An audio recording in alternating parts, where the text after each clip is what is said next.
26 ফেব্রুয়ারি রাজধানীর মানিক মিয়া অ্যাভিনিউয়ে লাখো মানুষের সমাগম ঘটবে। আত্মপ্রকাশ হবে তরুণদের নতুন রাজনৈতিক দল।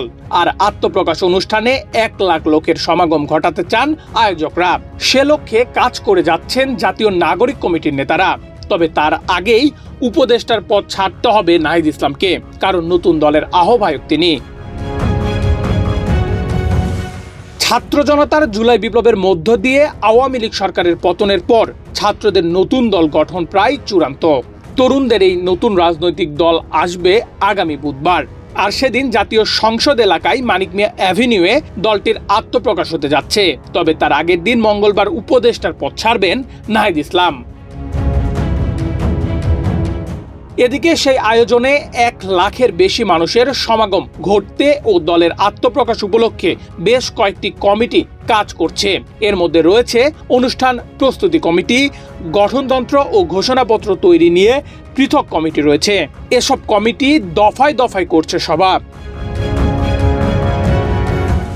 আত্মপ্রকাশের সময় প্রায় চূড়ান্ত হলেও দলের নাম, সাংগঠনিক কাঠামো এখনো চূড়ান্ত করা সম্ভব হয়নি। শীর্ষ পদগুলো নিয়ে এখনো জাতীয় নাগরিক কমিটি, বৈষম্য বিরোধী ছাত্র আন্দোলন নেতাদের মতবিরোধ দূর হয়নি। শুধু আহ্বায়ক পদে নাহিদ ইসলাম চূড়ান্ত। সদস্য সচিব পদে আক্তার হোসেনও অনেকটা নির্ধারিত হয়েছে বলে জানিয়েছেন ছাত্র নেতারা।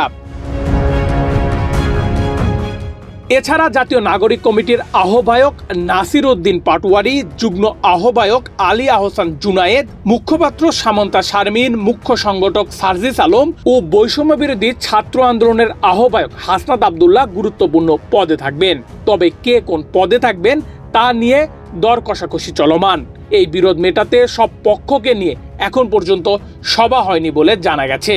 তবে নাগরিক কমিটির নেতারা একটি সমাধানে পৌঁছানোর চেষ্টা করছেন বলে কয়েকজন জানিয়েছেন।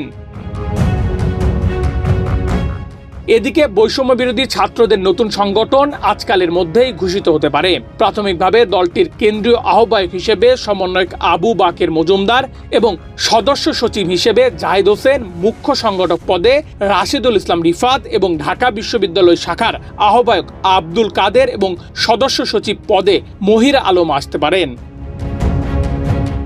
নেহাল আহমেদ প্রান্ত, বাংলাদেশ প্রতিদিন।